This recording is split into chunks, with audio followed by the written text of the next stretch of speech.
আবার দুনিয়ায় যে সমাজে দুটি জিনিস নিশ্চিত হয় সেই সমাজ দুনিয়ার বুকে মর্যাদার সাথে মাথা উঁচু করে বুক ফুলিয়ে দাঁড়াতে পারে। একটি হচ্ছে তার একটি উন্নত শিক্ষা, আর একটি হচ্ছে সামাজিক ন্যায় বিচার। যেই সমাজে দুই উপাদান থাকবে অবশ্যই সেই সমাজের নাগরিকরা মর্যাদাবান এবং গর্বিত নাগরিক হিসাবে দুনিয়ার বুকে তারা সব জায়গায় পরিচয় দিতে পারবে। আমাদের দেশে দুঃখের বিষয় যে দুইটি উপাদানই এখন চরমভাবে ক্ষতিগ্রস্ত। ন্যায় বিচার নির্বাসনে, শিক্ষা ভাঙ্গাচোরা, না আছে এর কোনো নৈতিক ভিত্তি, না আছে তার কোনো বৈশ্বিক মান, কিছুই নেই। অনেকগুলো ইউনিভার্সিটি আমাদের দেশে, কিন্তু গ্লোবাল র্যাঙ্কিংয়ে কোথাও কাছাকাছি আমাদের কোনো অবস্থান নেই। অথচ আমাদের বহু পরে দেশ স্বাধীন হয়েছে, ইউনিভার্সিটি প্রতিষ্ঠিত হয়েছে, তারা র্যাঙ্কিংয়ে এখন ব্রাইট পজিশনে দুনিয়াকে লিড দিচ্ছে, আলো দেখাচ্ছে। আমরা পড়ে আছি অন্ধকারে। শিক্ষার জায়গাটা যখন নৈতিকতা এবং বৈশ্বিক মানে উন্নত হয় তখন সমাজের সকল শ্রেণী বেনিফিট পায়। কিছুদিন আগে শিক্ষকদের একটা সমাবেশে হাজির হয়েছিলাম। ওনাদের অনেকগুলা দাবি দেওয়া, হয়তোবা সবগুলাই জেনুইন অথবা অধিকাংশ জেনুইন। তো আমি আফসোস করে বললাম যে আজকে আপনারা আপনাদের ছাত্রদের কাছে দাবি পেশ করছেন একটু করুণা পাওয়ার জন্য। তো অনেকে বিস্মিত, আমরা কিভাবে আমাদের ছাত্রদের কাছে এই দাবি পেশ করছি। আমি বললাম যে আজকে সরকারে যারা বসে আছেন, আদালতে যারা বসে আছেন, বিভিন্ন জায়গায় সমাজের যারা গুরুত্বপূর্ণ অবস্থানে বসে আছেন, তারা কোনো না কোনো দিন আপনার মতোই কোনো শিক্ষকের ছাত্র ছিলেন।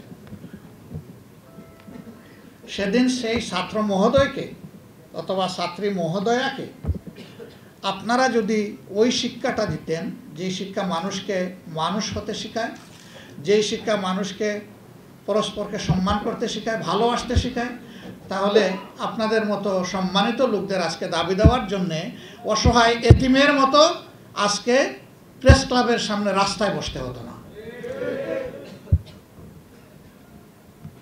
এই বীজতলা যতদিন পর্যন্ত উন্নত না হবে, সুন্দর না হবে, ততদিন পর্যন্ত চারা গাছগুলো থাকবে রুগ্ন, বিকশিত হবে দুর্বল, ফল হবে তিক্ত এবং পরিণাম হবে বিষাক্ত। আমাদের সমাজে এটাই ভোগ করছে।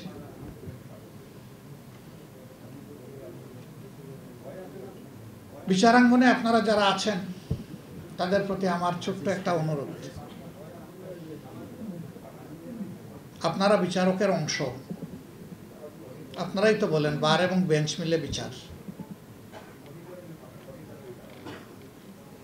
সকল বিচারকের একজন বড় মহাবিচারক আছেন। At the day of final judgement সেদিন দুনিয়ার সকল বিচারক, আইনজীবী, ভিকটিম সকলকে সেদিন এবং উইটনেস যারা সবাইকে হাজিরা দিতে হবে।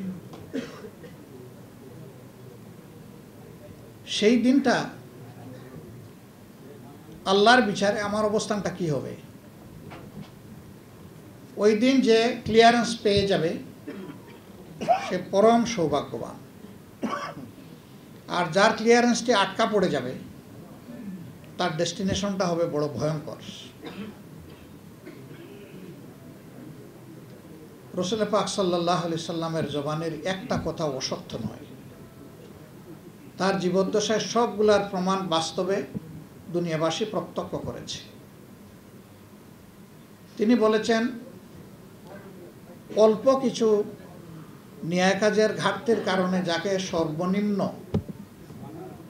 শাস্তি দেওয়া হবে, তার শাস্তিটা হলো যেদিন থেকে জাহান্নামের আগুন জ্বালানো হচ্ছে সেই দিন থেকে ওই ব্যক্তির জন্য সেই আগুনে ইস্পাতের এক জোড়া জুতাকে উত্তপ্ত করা হচ্ছে, তা দেওয়া হচ্ছে।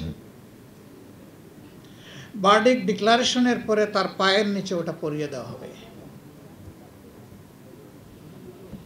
তখন তার মগজ, কান দিয়ে, নাক দিয়ে এবং চক্ষু তার আইবল থেকে বের হয়ে যাবে।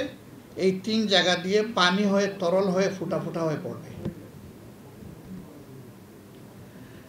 একবার ব্রেইনের ম্যাটেরিয়াল শেষ হওয়ার সাথে সাথেই নতুন ব্রেইন আল্লাহ জায়গায় দিবেন এবং সাইক্লিক ওয়ার্ডারে তাকে এই পানিশমেন্ট, এই কনসিকুয়েন্স তাকে এক্সপিরিয়েন্স করতে হবে। এবং সেইখানে আবার কেউ আমরা কারো পক্ষে দাঁড়াতে পারবো না।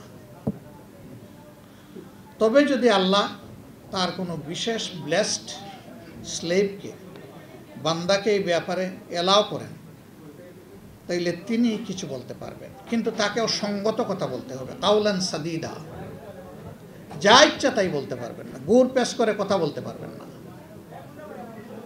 কারণ সেদিন যার সামনে দাঁড়াবেন তিনি হচ্ছেন ওয়াহিদুল কাহার, সমস্ত কর্তৃত্বের শক্তিমত্তায় তিনি এক এবং অদ্বিতীয়। তাকে সেখানে চ্যালেঞ্জ করার কেউ নাই এবং প্রভাবিত করারও কেউ নেই। তিনি বায়াস্ট হবেন না, আবার তিনি তার কর্মে কোনো গ্যাপও দিবেন না। এবং এটাও আল্লাহ তাআলা বলেছেন যে কারো প্রতি আমি চুল পরিমাণ কোনো জুলুম করব না, যার যেটা পাওনা তাকে সেটাই দিব। তবে অসৎ কাজের ক্ষেত্রে আমি যদি কারো প্রতি সদয় হয়ে যাই, তাহলে তার পাওনা কমাইয়াও দিতে পারি, মাফ করেও দিতে পারি শাস্তিটা। কিন্তু সৎ কাজ করার পরে কাউকে ডিপ্রাইভ করা হবে না, বরঞ্চ তাকে ইনসেন্টিভ দেওয়া হবে। পাপী কোনো ইনসেন্টিভ পাবে না, কিন্তু যে তার মরাল ডিউটি ডিসচার্জ করবে, আল্লাহ তাআলাকে ভয় করে স্মরণ করে, তাকে ইনসেন্টিভ দেওয়া হবে। দুনিয়ায় এটা হয়। এই আদালতও অনেক আসামির সাজা কমিয়ে দিতে পারে, আর যিনি রাষ্ট্রপ্রধান তিনি মওকুফও করতে পারেন, টোটালি মওকুফ করতে পারেন। তার সেই এখতিয়ার আছে।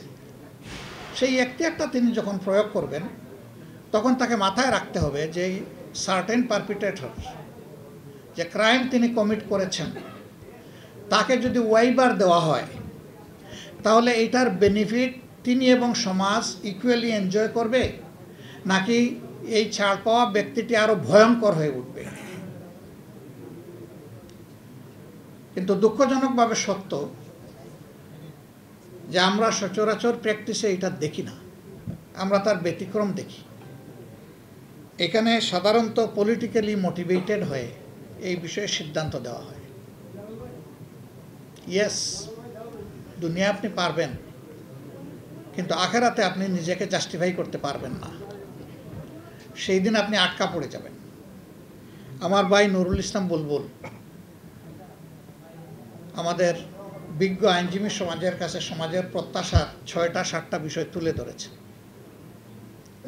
আমি হয়তো সবটা পারবো না, কিন্তু আমার যদি গুড ইন্টেনশন থাকে, তাহলে আমার উইল ফোর্স আল্লাহর সাহায্যে আমাকে আগায় দিবে এবং আমি কিছু হলেও সমাজ উন্নয়ন করতে পারবো।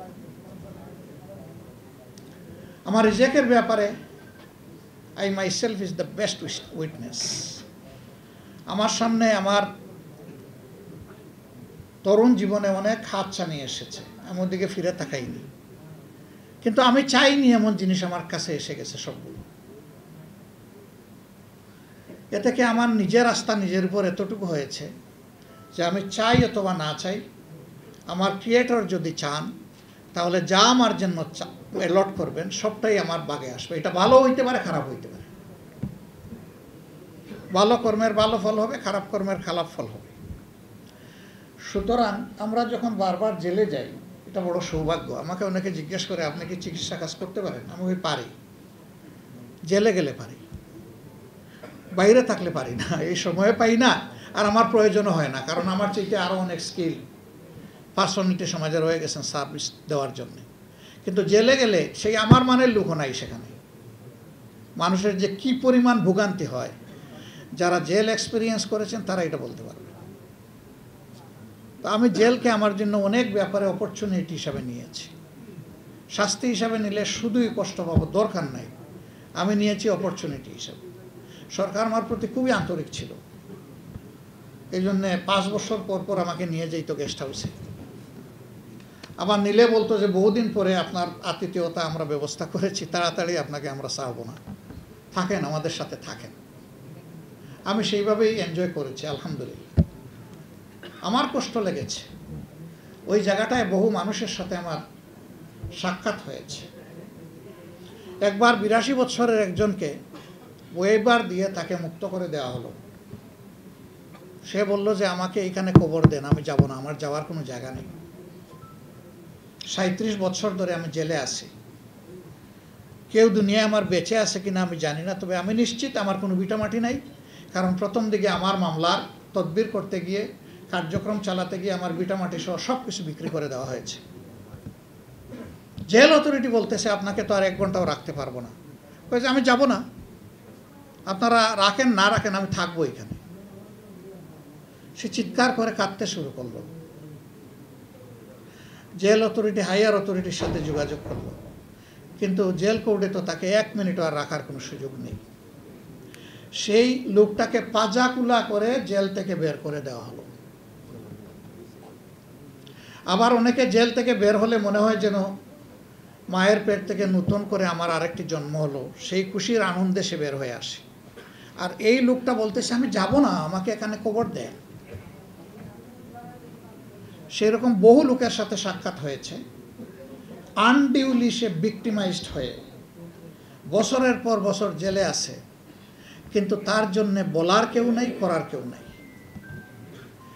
এই জায়গাটা যদি আপনি 2-1টাকে আপনার সারা জীবনে অ্যাড্রেস করতে পারেন, হয়তোবা আদালতে আখেরাতে এই লোকটাকে, ইনোসেন্ট লোকটাকে মুক্ত করার জন্য আপনি যে এখানে ফাইট করেছেন, আল্লাহ তাআলা সেখানে আপনার মুক্তির ব্যবস্থা করে দেবেন। এই অনুভূতিটা অন্তরে নিয়ে আপনারা পারবেন। আমি দোয়া করি, আপনাদের উপর আমার আস্থা আছে। শুধু সিদ্ধান্তের ব্যাপার, শুধু একটা উইল ফোর্সের ব্যাপার। সমাজে অনেক জায়গায় অসঙ্গতি আছে। এই অঙ্গনটা যদি রিস্ট্রাকচার করা যায়, রিফর্ম করা যায়, এইটাকে যদি ক্লিন করা যায়, সমাজের অর্ধেক যন্ত্রণা অটোমেটিক্যালি দূর হয়ে যাবে। আর বাকি যে অর্ধেক থাকবে আমরা সবাই মিলে দূর করতে পারবো ইনশাআল্লাহ। তবে এটা ঠিক, ড্রেনের পানি দিয়ে 14 বার হাত পা ধুইলেও একবারের ওযুর সমান হবে না। পানিটা অবশ্যই পবিত্র হতে হবে। এই জন্য সঠিক রাস্তায় হাঁটতে হবে।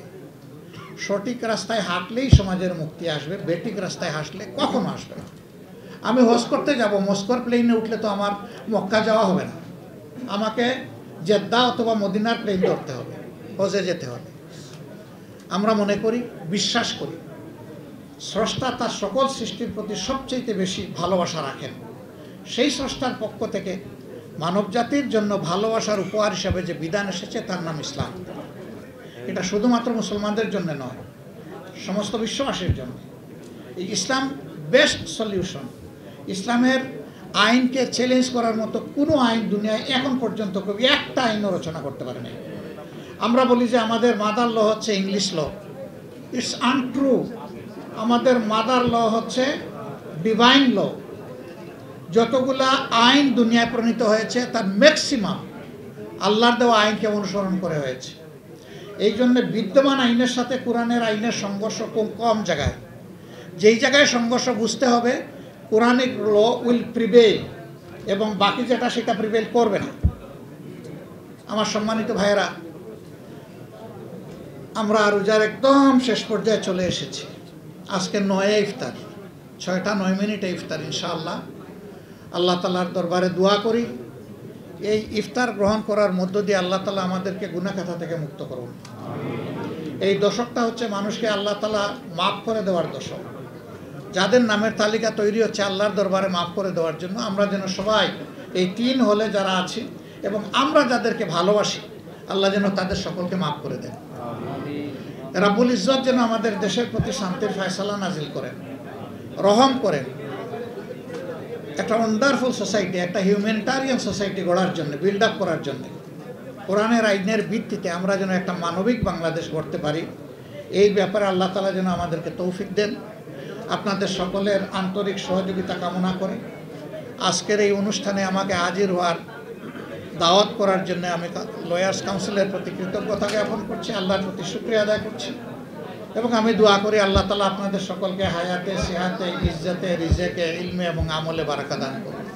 আসসালামু আলাইকুম ওয়া রাহমাতুল্লাহি ওয়া বারাকাতুহু। সম্মানিত বিজ্ঞ আইনজীবী ভাই ও বন্ধুগণ,